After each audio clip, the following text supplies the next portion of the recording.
I think for me, looking at it really closely has also transformed the kind of questions I'm asking. Like, well, what if we can have it better than it was before? What are the essences of what make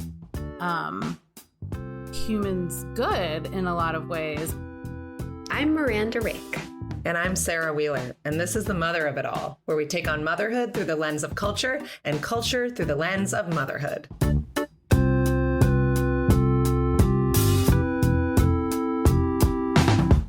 Good morning, Miranda. It is nice to see your face today. You too. We are recording this on Monday, January 13th. We're releasing it on January 20th, Inauguration Day. I can't imagine anything will happen in the week between those two things. We are suspended in time, but I got to tell you, time's already pretty gnarly. There are people like, there's a meme going around about quitting 2025, or fast forwarding to February, which I have bad news for people. I don't think will be much better. But I have been thinking about our New Year's conversation. And I wanted to check in on how, I know the darkness is swirling. And I don't think that's disconnected from your New Year's resolution, which was about becoming a witch, I think, in 2025, if I remember it correctly. How's it going? Great.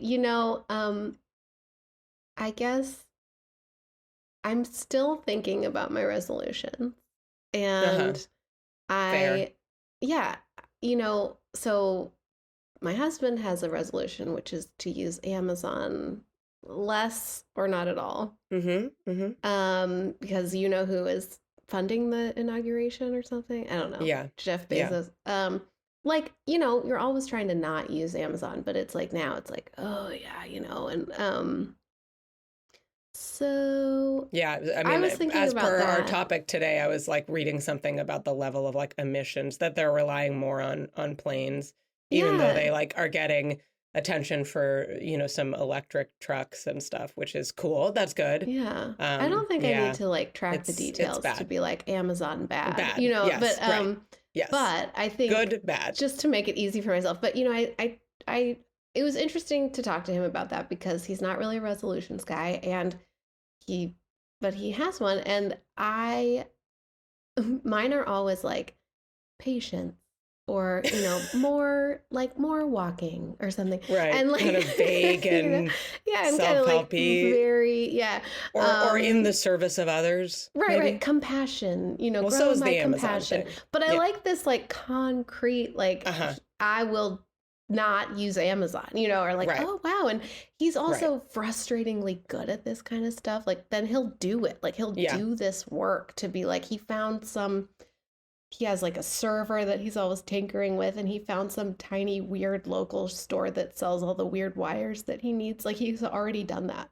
Yeah, Weird Wire Store. God bless the Weird Wire Store keeping its doors open. Yeah, some weird local. Basically, I'm at the point where like every time I see an independent business, I'm like, stay strong, and even like the small chains, right? I'm like, keep at it, Trader Joe's. I mean, no, which literally, is not Trader small, Joe's. but We were talking about that this morning. We were like, is Trader Joe's is shopping at Trader Joe's? I mean, it's got to be better than like Amazon. It's got to be better than the Amazon grocery delivery. Although, there's so many implications of so many of these things. But the little wire store is good, right? There's the good and when you have that good, bad. Wire store, good, Amazon, bad. I guess so. Where I am with resolutions is like, okay, maybe like I could make a resolution that's like more concrete. Like maybe it's like, I will attend a PTA meeting this year. Or something like that. I don't know.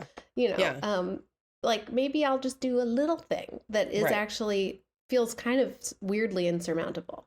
Like going to a PTA meeting at 6:30 on a Wednesday feels incredibly impossible. Right. That's your marathon. Yeah. That's, Yeah, everything's relative. So how about you? How about you? I like the idea of specificity.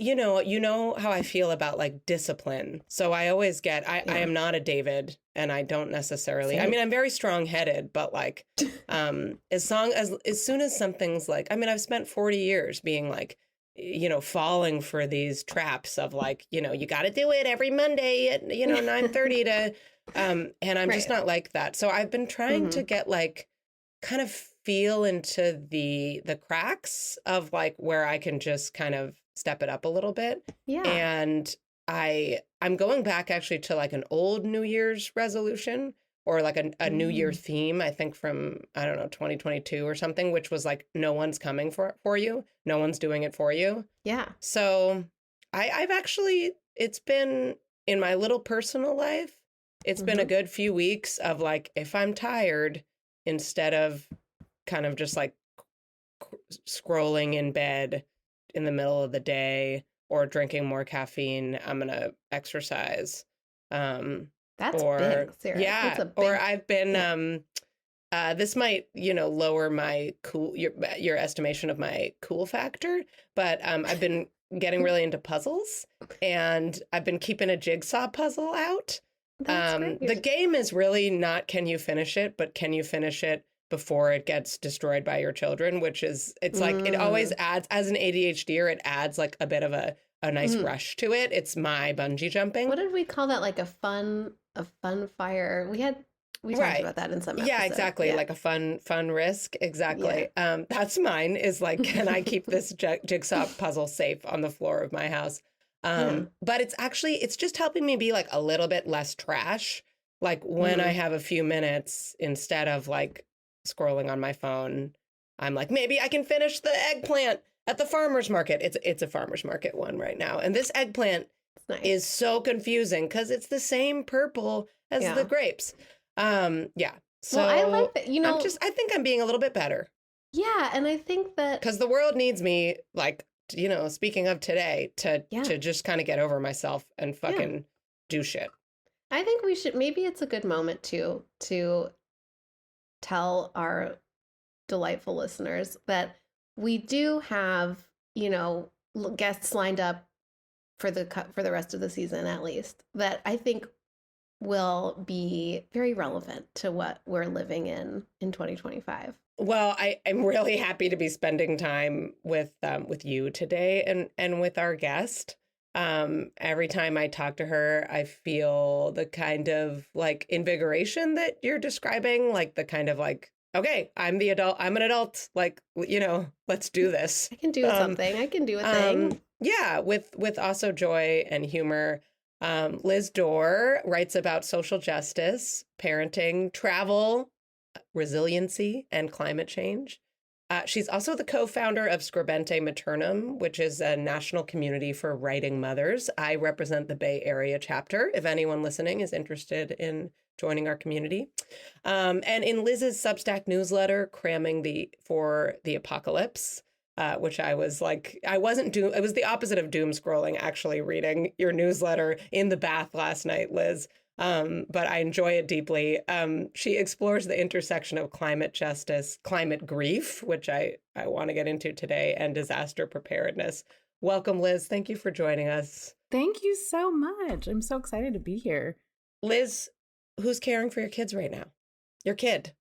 My kid. The wonderful people in the Portland Public Schools are caring for my child right now, and I am so grateful. Yes, be caring public school right teachers. Now. Today is a day we look for the helpers. What, Liz, did you have like a rough transition back to school after the break, or do you have a kid who's like, let me at it, can't wait for structure again? I mean, it's kind of both and. He really does thrive on structure, but we also gave him basically free reign of the video games all over winter break because we had a lot of germs floating throughout the house and we didn't. And also, why not? You know what? It's winter break. Yeah. So it was a bit of a transition. A lot of, I don't want to go to school. I just want to be at home with you guys. And then this weekend was actually tricky because we had to employ the video game boundaries and rules that are normal and not for winter break. The first weekend after break. Yeah. So we had a lot of crying, and this is the worst day ever. I bet my friends are having a better day than I am on Saturday, but by yesterday he was fine. So yesterday was Sunday. He's 7. He'll be 8 in March, and is he second grade? Second grade, yeah. Okay, because Griffin's 7, but it's like, yeah, I think, because I remember, I just remember when Finch was a tiny little baby and you were pregnant with Griffin. Yeah. Well, Liz, I wanted to bring you on today because, you know, what's happened this month in LA has pushed this kind of gnawing discomfort I've had for years about the climate up to another level. And I guess if I had to name what that discomfort is, it's kind of like a cognitive dissonance between like understanding on some hazy level that our planet is dying and also like really, really wanting to continue to pretend that it's not, and just to work on my career, not even to do shitty stuff, right? Like order from Amazon, but just to like build my private practice and decorate my new house and like try to foster growth mindset or fucking whatever in my kids and just like grit my teeth and freeze time. And I came across this piece, you know, in the last few days, you know, doom scrolling about the LA fires by Liz Plank in her newsletter Airplane Mode, which I really like, where she referred to this discomfort I'm feeling, and you've used this term too, as grief. And I'd never thought about it that way. And not just grief over the planet dying, but also over not being able to like live the lives we'd imagined for ourselves and our kids. And I really connected with that. So I think I am really grieving on a personal level these fires in LA. I lived in and outside of LA for 8 years. I went to college there. I have tons of family and friends there. Like some of them have lost their homes. And I think I'm getting closer to moving towards like that final stage of grief, which I guess would be acceptance, or I'm willing to look at it. And you're someone I know and respect who seems to have been there in that place of acceptance for a long time. So yeah, I mean, I go back and forth, honestly. Yeah. So I'm wondering the spectrum. when you first reached that kind of climate change acceptance, do you remember like an event, or was it a gradual shift? Yeah, I mean, you know, like I said, it's kind of a spectrum, and I think it every day is a little bit different. I don't know if I remember the exact time. I do think it was gradual, and you know, Sarah, you and I were kind of just talking about this the other day in a random conversation. But like, I started this Cramming for the Apocalypse project mainly to like force myself to face it, because I mean, I've done a lot of like writing and work around cognitive dissonance in general for, you know, talking about anti-racism and all that. And it's the same kind of process if you're confronted with something that is really hard to hear, like that we really are past a point where we can't go back. That's hard to hear and to face, because you have to then now deal with it. And so, you know, cognitive dissonance is like, you know, our instinct is to just turn away from it. And so, because it's uncomfortable and hard. But I've also found in like doing like social justice education with college students is that if you provide an opportunity for them to kind of process it in a safe and comfortable environment, it's easier to face and kind of help them do that. But it is like, you know, and so I guess I was kind of doing that for myself with Cramming for the Apocalypse. Building a safe and comfortable environment in which to like not turn away. Yeah, exactly. And so for me, it actually started with, and especially like this idea around the intersection of climate change and disaster preparedness. It started with not even a climate change related issue, but the potential Cascadia subduction zone earthquake that could happen at any time in Portland. And so we moved to Portland in 2016, and that was like a year after Catherine Schultz's big article in the New Yorker called the really big one. I remember that reading basically basically detailed and wanting to turn away from it. Yeah, like exactly. Oh no, everybody. 100%. And it basically laid out in very clear details on what could happen, which is to I think the I had West a year-long Coast and the panic earthquake. attack after that, and like, you know, it ruined every beach trip for me. From Yeah, for I still now. think about tsunamis whenever every we time go I'm to there, the I'm like, beach. okay, what, Where's the evacuation yeah, route? okay, let's try Yeah. it. Let's practice it.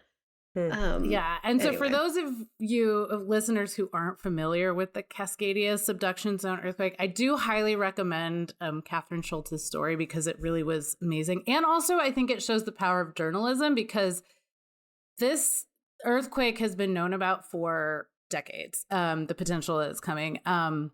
But because of that article, it really got the attention that it needed. And I think communities along the Pacific Northwest coast have been really doing a lot to prepare and become more resilient.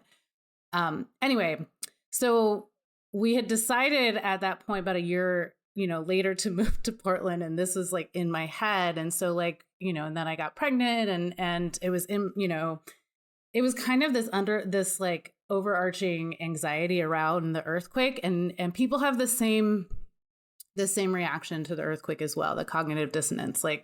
And so many of my friends were like, I know it's going to happen. I've accepted it, but I can't think about it. It makes me too stressed out. right. And then meanwhile, my son is, Which is really more denial. You it can. is. It's not denial. really- 100%. Yeah. And I say that with love from a place yeah. of And ignorance is bliss. And we know that. understanding it. Yeah. And so meanwhile, my son was a few months old, and that in 2017, when we had a huge fire out in the Columbia River Gorge, the Eagle Creek fire over Labor Day weekend. And I had no idea it would, in the next couple of years, we'd have even worse fires. But that one, choked the air. It felt really apocalyptic. And so that's really when I think it sunk in that my anxieties about preparedness were really also just about climate change, about, that we are going to be facing natural disaster, or not even call it natural. They're going in. This isn't a natural disaster. This is a human-made disaster. Yeah, I've heard people talk about that, about the LA fires, right? This isn't natural. Humans. Yeah, I mean, the Santa Ana winds have been around for forever. So, they just happen, and this is the first time it's been this catastrophic. And so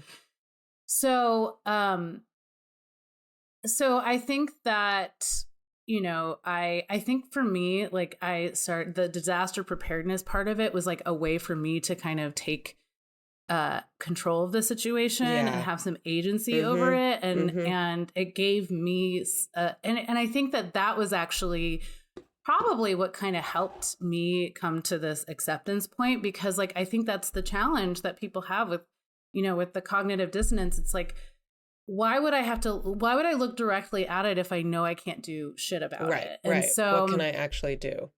Yeah. So preparing is something to do, but it also sounds like, I don't, you can tell me if I'm wrong, Liz, but when you're describing that time, when the fires came, that maybe you were funneling a lot of your anxiety into preparedness, and also using it a 100%. little bit to kind of to turn away from the bigger things. Yeah, 100%. Yeah, for sure. If I just have my bag, which is important. We love a go bag, but then in some vague way, it'll be okay.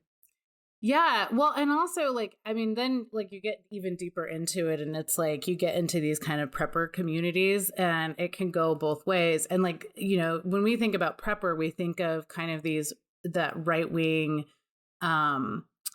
person who's stockpiling guns and ammo and MREs and all that kind of stuff. But it's a very individualistic sense of control. It's don't come on my land. This is it's very rooted in that kind of that kind of live free or die. I don't know. Frontier, I think of it as libertarian, right. kind of like, libertarian. Get out of my business. Yeah. Whatever. Yeah. Yes. And it's kind of like that Western romantic idea that I think a lot of yeah, it's like anti-community, which is kind of funny. And highly masculine, right? It's like when you very Google masculine. prepper clip art, right? Yeah. It's like, it's a man. So it sounds like you've encountered something very different. Tell us about that. I think that's still a thing. And I do think that it sometimes, I think this idea of what a prepper is can get in the way of a lot of people's just ability to actually prepare, because they're like, I'm not going to be that guy that, and so I think that there's but preparedness can happen in multiple ways. You have the individual preparedness and you have the community preparedness. You see, for example, the mutual aid efforts that are going on, and those are the hands down the most effective forms of care and preparedness, and that community that was already, kind of built, the fact that these mutual aid networks already existed and there are places that you can go to, that's a form of preparedness too. And I think that that's kind of more of the progressive brand of preparedness that we look at. But there is a sense of social responsibility about being personally and individually prepared too. I've written about this a few times as well, in that for those of us who are privileged, who have the resources and money to build a pantry full of food or to store water and a place to store water, that also frees up resources for the government entities to serve the people who are already most vulnerable, who don't have the space. So it is a form of and I don't think people see it this way. It's a part of collective care to prepare individually as well. And so, and that in and of itself is a form of climate action. I know that sounds kind of strange for a lot of people, but that's kind of where I, kind of going back to your question about where I came to accept that we are just the reality of climate change. I think part of it that, that finding power and control over my own situation was really a big part of it, that it's we can do something about it. I can do something about my situation. And that frees me up also to think about the broader idea of climate action. How do we make change on a policy level, et cetera? I'm curious about the intersection of all of this and your transition into motherhood, because I think it sounds like maybe it was a bit of a catalyst for a new way of thinking of what is my responsibility? What, even, I think there is something in motherhood of be prepared, right? I have 3 bottles of Motrin as backups, and I just was packing for a trip we're about to go on, and I'm I've never traveled with this many first aid supplies in my whole life, but I know that I'm it's Mom, I have an owie, or I have a this, or I have a that, or my tummy hurts, and I've got to be ready. For your kids, right? You're I have whenever to be strong. Yeah, too. when I go on a plane, I bring extra lollipops. So if there's another kid who's fussing, I can be Murr? You got to be ready. Yeah, totally. So what I'm are the links, Liz, between this and parenting for you personally, or on a larger scale too? Yeah, I don't know. What's funny is that I feel like I'm terrible in the day-to-day of being prepared. I'm a person that gets really hangry and I forget to bring snacks for myself. I have a snack for you in my bag. Yes, exactly. And the thing is, do you need a pouch? I know.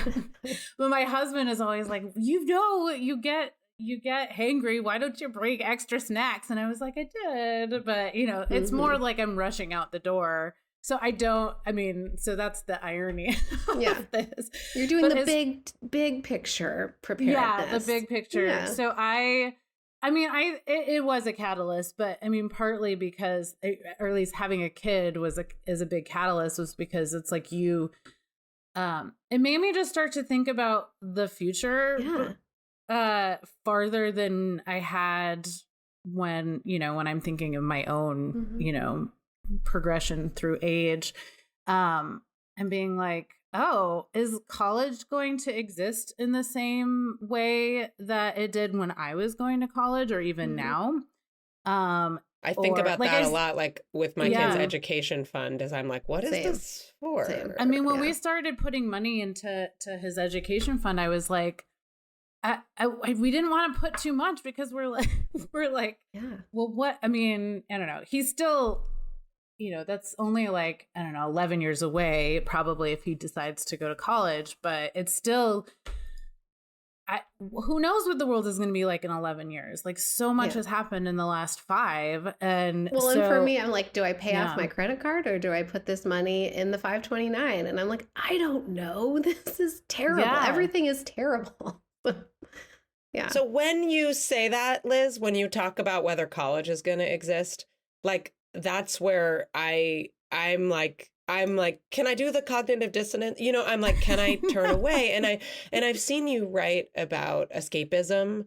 I love like what you said in your newsletter about kind of like, wanting to, especially like, over the holiday break, like wanting to just like, watch a British baking show and that's okay. Right? That Mhm. like we shouldn't, it's not helpful to make people feel guilty about having trivial joys.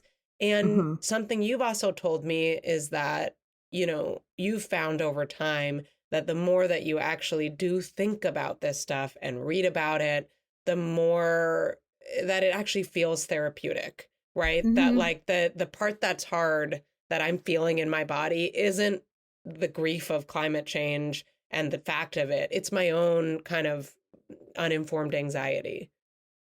Yeah, I mean, we were talking about this the other day about how I feel like, well, a lot of people ask me, does writing about climate change, does writing about disaster preparedness just make you feel depressed? And I have had the opposite effect where it is kind of like exposure therapy. Like the fact that I am thinking about it, and thinking about it, not like sometimes it's little things like packing a go bag because I see what is happening in LA and it's like we should all have go bags, and seeing the people who really just left with the clothes on their back, and not wishing that on anybody. And so like there's that form, but then there's also the more existential stuff that I get to think about, and it's not all bad. Like we live in a world that is really run by,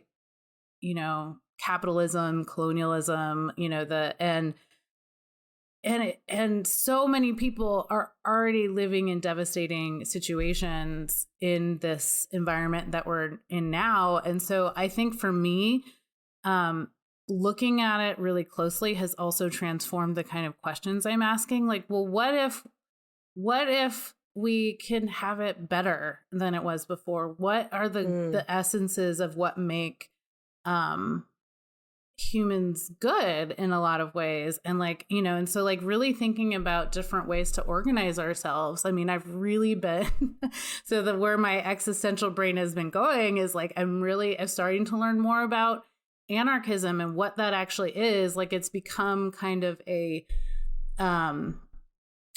it's a bad word amongst politicians because it has come to be equated to chaos. Anarchy is, but whereas it actually is a legitimate form of organization. In fact, like these mutual aid networks are a beautiful and perfect example of what an anarchist society would be like. It's just this like people pitching in where they need help, and it's not like a top-down charity model. It's really like everyone pitching in. So like for me, I start to think about those kind of like, how can it be better and how can we make it better? And part of it is, you have control over that, about like creating community in your, and for me in my neighborhood, I can use this idea of preparedness as a way to become closer with my neighbors, by, how can we develop an emergency plan together? But then also let's just get together more often and have parties, that kind of stuff. It seems like just knowing each other. And, I think for me as a anxious person, that line between like sometimes my self-soothing technique is to like read and read and read and read. And then a lot of times that isn't serving me. Like it just, you know, even the go, like you say, pack a go bag, and I can just see the dollar signs. And I'm like, I don't have that money right now. It would be hundreds of dollars that like I don't have, you know, and we have some, even just like, you know, earthquake stuff. Like I think it was a wedding gift. Like my mom gave us an earthquake bag. And yeah, there was someone on Liz, you mentioned someone in your newsletter who was like, I give everybody like go bags as gifts because like no one wants to get them for themselves. Yeah, they're expensive. And people Well, like, they are, but people also show go relief and they put it away and they never talk about it again. But I know it was good. Yeah. Well, we talk, you know, I think I also find that like people don't want to talk about it, or like sometimes it's like, you know, 29 of our schools in PPS have been like labeled like it's unreinforced masonry, like the building will fall down.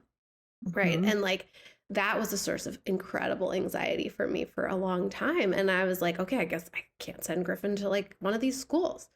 And then he is going to one of the schools that is that. And I am choosing like a level of dissonance in where I'm like, well, there's this versus this and this versus this. And like, it's a rock and a hard place, right? Like my school is not super safe. It has also survived like many earthquakes. Like we have had lots of earthquakes.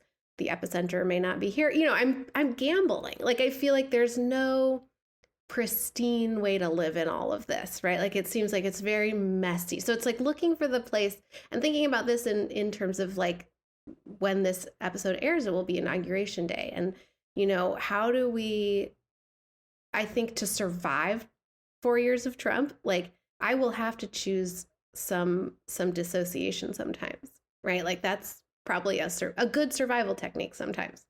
So like, you know, and I feel like because you engage with these things, I'm curious how you protect yourself, or, you know, how do you kind of navigate that, like self-sustaining, but with your eyes open. Yeah. I mean, I think that there's an inherent risk of just being human on this earth. And so like, there are just things that we, you know, have control over and things that we don't. And so I think that like, I mean, it's the same thing. I'm more worried about gun violence sending my kid to school than I am the earthquake. Mm-hmm. Because it's more likely in a lot of ways. And so I think it's just a matter of choosing. I mean, I think anti-anxiety medication helps. You heard it here first. We cracked it. I mean, like, I'm not going to lie. I do have always, I think, had a low grade anxiety, and I am on Lexapro, and it has changed my life in a lot of ways. Everyone you know is on Lexapro. Exactly. And literally, that was my first piece for Rumper. It was like, why is every mom I know on SSRIs? Yeah. Or SNRIs. I mean, I probably should have been before I became a mom, but it's the things that we put up with, I think, especially as women. So that helps. And I think that like,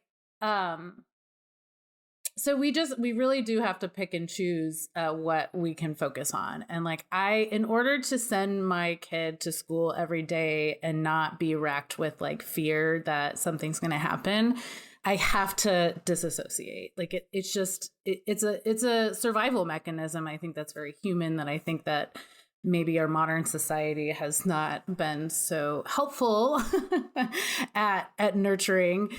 And it's the same thing with climate change. Like I think what you can do is like seeing the devastation and the horror that's happening in LA, we can do things like just think about what is in your control. I mean, I think of like, you know, a conversation that I had with one of a therapist like years and years ago about like, we have these two overlapping circles and like, what do I have control over? What do I not have control over? And like, you know, and so I think that that's something that I have to constantly think about. And I think like with LA, I can donate money to mutual aid networks. I can share information. I can write about it and think about it. I can also take a look at my go bag and see what I have. And by the way, go bags don't have to be expensive. Like really, I just like had these old backpacks and I had clothes that I was already going to be getting rid of and just put them in, like clothes and toiletries, really at the bare minimum, just have those. You know what I mean? So like it doesn't have to be, but I think that preparedness feels really overwhelming. Just in general, so that like it's taking little baby steps. And so that's the other thing I think too, is like, what can I do? And I also think that, and this is in relation to climate action, is that because it is so overwhelming, it can be really hard for people to find where their lane is in climate action. And so it's easier just to be like, someone else will take care of it. I think we put it on our kids a lot, right? Like Sarah and I were talking a little bit. I think there's a lot of like, I mean, I totally have avoided climate stuff because of my anxious brain and my assumption that like I can't do anything anyway because I'm not like a giant oil conglomerate or whatever, you know. So I'm like, all right, you know, my stepmom brings me something from Japan where she spends a lot of time and it'll be just wrapped in like 8 million things. Like every tiny little candy is in its own plastic wrapper. And I'm just like, well, I mean, F it. I can't do anything anyway. Like, yeah, so, you in know, the I think face that, of all like, these plastic wrappers. What am right. I? Yeah. So I think, and it's the same with so many post-election feelings where it's kind of like, oh, well, forget, you know, okay, I quit. Like I just, but, and with climate, I've kind of outsourced it mentally to my kid's school. I'm like, well, he'll learn about it. And when he learns about it, I guess I'll have to think about it and I'll to help him. But I'm totally putting it off and putting it on him. Yeah, Liz, how do you terrible. talk to your son about it? I know that you do. I had a moment last night where, you know, we have some friends who lost their houses in Altadena. And my husband was having my kids like pull out, like we have an extra American Girl doll and like some my son made like a bag of Legos for the kids in these families. And my son was asking more questions about it. And he asked like, will it happen to us? You know, and I feel like I've been pretty good usually about like feeling strong. I think that, you know, you shouldn't lie to kids and you also only need to give them the information that they need to like understand something honestly. And in the past, I felt pretty comfortable about these discussions. And honestly, I was like, maybe, you know, I was like, it might. I can't say that it won't. You know, we live in a really similar place to LA. Yeah. But I didn't have like good language for what to say next. And I imagine you do. I know I've been thinking about this since we talked about scheduling this. And I mean, I think that you've already kind of said what I think my recommendation is that say what needs to be said and be there as kind of a sounding board. I think one thing that is really important, and this is just important as parenting, is just to like be really honest about what you know and what you don't know. And you know, and I think that, you know, when I talk to my son about climate change, I mean, it's like any really challenging conversation. You talk about race, you talk about, you know, the criminal justice system or something when you know, that it's the same kind of discussion when it comes to climate change. It's complicated. And also you really run the risk of them just kind of zoning out too. So like, that's more of like when you're not dealing with like a very specific event. Like my son doesn't know anybody in LA, or like we haven't known it. We don't know anybody personally who has been affected. And so I think it's hard, it's like a little bit more distant. And so I was trying to have a conversation with him about it when we were like looking at a video, and then I started talking and then he starts getting quiet. I was like, do you want me to keep talking, or do you want, are you listening? He's like, I'm not listening anymore. And so I think that that's the challenge with that kind of thing. I think what I would say is I think connecting it, I think that's the right instinct, is to be like, yeah, it might happen.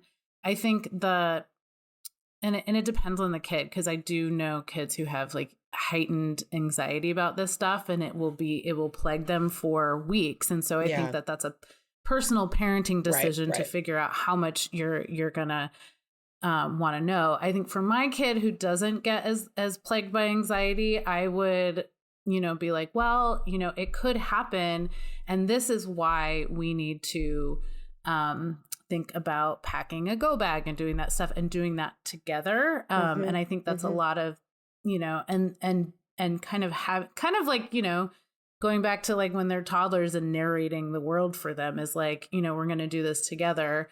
But then also I think it's like, it's connecting it to the larger issue of climate change. Like why, it might not be the right time to have that conversation because it feels very immediate, very in the disaster. But like, as they're asking questions, really being like,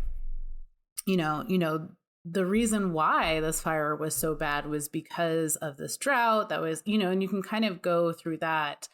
I think like, I love the idea, I think, I often tell myself, like, look for the helpers when I get overwhelmed, the Mr. Rogers thing.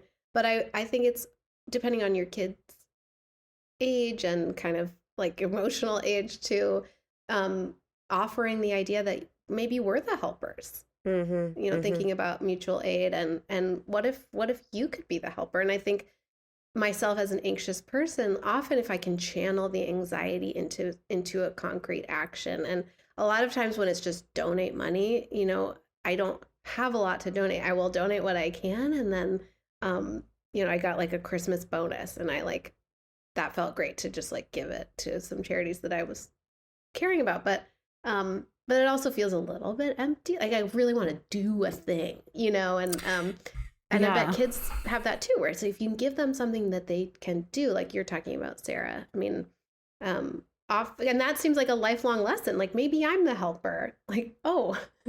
Well, and there are so many books out there too for kids. I mean, just the fact that the leaders of the climate justice movement are youth and are kids. Like, I think that that's another thing, is showing examples of kids doing things like our Children's Trust is an organization. It's a national organization that's doing a lot of really cool things with youth, basically to sue states. And they have one in Montana and Hawaii, and they have all these like, and so it's like a really interesting tactic. And the face of these lawsuits are young people.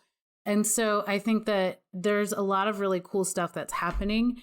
And you can connect, but there's also stuff that's happening in your local community too. Like here in Oregon, we have Families for Climate, which and this is kind of where I was able to be like, I'm writing about it. It didn't feel like enough. And so I'm using my skills that I have to work with this organization to do their communications and to be, so I think and this actually goes back to like, what can I do? It's also the same and thing finding for your lane, kids, right? and finding your lane. Yeah. And Ayanna Elizabeth Johnson, and I think she probably I haven't read the book yet, but she just published What If We Get It Right? And it's like this climate futurism, and her whole thing is optimism. And so she has this Venn diagram of climate action that's like, what gives you joy? What are you good at? And what needs to be happening? And at the center of that Venn is your climate action. And so I think that we get bogged down by the fact that I'm not going to have any ability to do anything, or like, I don't want to get involved in legislative action. Like that's not what gives me joy or what I'm good at. So, but there's so many other ways. Like artists have an impact, writers have an impact on this.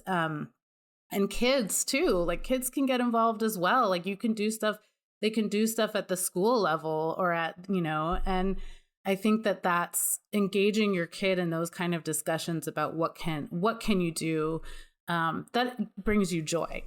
So. Yeah, I also was thinking about, thank you so much for those recommendations. I was going to ask, but you did it. I was also thinking about my friend Twilight Greenaway writes a newsletter about climate stuff called The Window. And one thing that she does is like this big news roundup And there's definitely some dark stuff in there, but there's really good stuff too. In California, they did like a pilot of a program that gives free e-bikes to low income families. And it got like, so they got, booked with all, filled up with requests within like 5 minutes. And then, there's like the New York State legislation that is holding like major polluters accountable, and using that money to help both kind of like repair and kind of prepare. And so those are also the kinds of things that I feel excited to talk to my kids about, is that like, there are people doing cool stuff, and to think about even on a local level, like what could that look like here? How could we get involved in that? It does. I do see that optimism. And I like it. It helps me with my dissonance. Mm-hmm. Yeah. Mm-hmm. Yeah. I mean, I think that's, and there are also some really good, I can send them after, and you can put it in the show notes, but there are some resources that are just like good, just the good climate news that you could, if you just need a hit of something positive happening. Right, but that's not escapism either, right? Because it's like it's giving you an idea of what to do. Like all of that good climate news is action, is the result of action. Yeah. So well, and also, it does make me think about, where is my lane? Yeah, and I think that I think that's the challenge though with like climate change in general, because it is, you have all these scientists who are like, this is really serious. And even like, every time I hear that on NPR, I'm like the latest IPCC report, I like don't want to hear it. Yeah. But that's also like rooted in science too, in that like young people especially aren't going to want to get involved if all they hear is the dire warnings and the doom stories. You need to hear good news in order to be like, oh, it's not futile. Like we can do something about it. And that's, and I think that that's the only way we can do it. And I think that's we've talked a little bit, my title for this project and the book is called Cramming for the Apocalypse. And on the surface, it feels like very doomy. And I think, publishers also felt that way too, because people don't want to think about climate change or hear about climate change, which is the A word. What the A word. Yeah, exactly. But I actually think of apocalypse as not a bad thing. And I think that that's kind of the thing that really like the root of the word means change, and so we are kind of just in this, period of change. And also like, looking at, apocalypses have happened over millennia. They happened to the indigenous people. They were, an apocalypse was thrust upon indigenous people of, North America, and yet indigenous people still exist and have thrived, and are really working towards sovereignty still. Thinking about what you're saying, I mean, it reminded me of our conversation with Lucy Jones, whose book Matrescence is really about looking at our systems, and like we were talking about SSRIs and antidepressants. I mean, there's a dissonance there with our experience that is making many of us anxious and depressed, and it's not us, it's the environment, right? It's the world around us that isn't serving us. And she said in our conversation that the foundations of our global North ideologies are not fit for purpose. That's what she said. We need the maternal and the voice of carers to dismantle what does not serve us. Mm-hmm. And I think we've talked about this before on the show of, and maybe you've encountered this paper. We talked to Caitlin Tier about it, who's also working on a book of essays about parenting and climate. And there's the woman who has worked a lot on the idea of matrescence, Arlie Athan, who's a reproductive psychologist, wrote a paper about I'm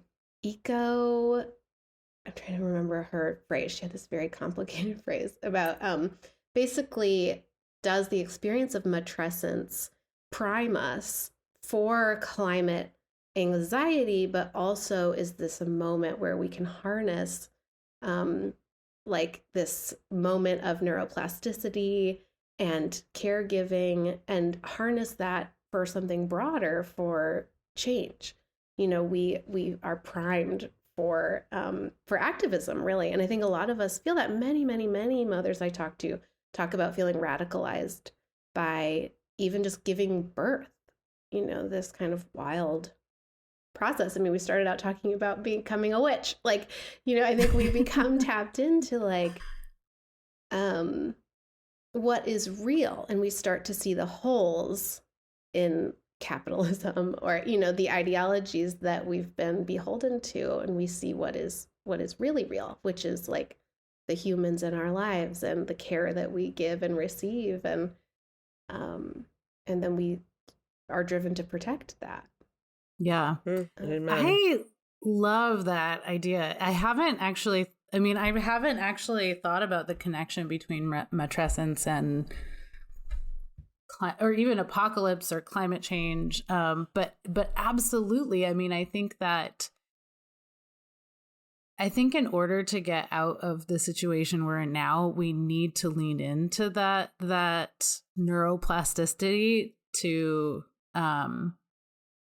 really think more creatively about what is possible for the future. I think that's actually the root of the problem, is that we've been told that this is how it is, this is how we need it to be, and we have to kind of let That's go my grief. of Yeah, we have to let go of this idea that how things are now, the comfort that I have in my home and in kind of my single family home in Portland, that is the best way that this is what I want to hold on to. There are aspects of it I want to hold on to, but wouldn't it be better to live in community, to be able to rely on one another, to and I absolutely think that there's this maternal aspect to that I think there is a lot of power in mothers to be able to be the ones to kind of help guide our way out of that, because we can think more creatively. And I think that's actually why we're where we are, is it's just because of a lack of creativity in solutions. And we have so many people. I feel like women are at the center of defining what is a better world. Obviously, we have Amen to do it. to We that. have to do it. We always have to do it. We do. Well, thank you so much, Liz, for this conversation. It's been a bomb. Oh, good. Yeah. I'm so glad. Thank you for listening to Mother of It All. And like my mom always said, maybe we're the helpers. The Mother of It All is produced by Opus Knox Media with music from It's Electric. If you liked this episode, why not send it to a friend right now? Go on. We'll wait. You can follow us on Substack at themotherofitall.substack.com, where subscribing will get you episodes and bonus posts in your inbox and connect you with the Mother of It All listener community. Plus, become a paid subscriber and get a hot off the presses Mother of It All canvas tote. We're also on Instagram at The Mother of It All, and you can email us anytime with ideas or feedback at motherculturepod@gmail.com.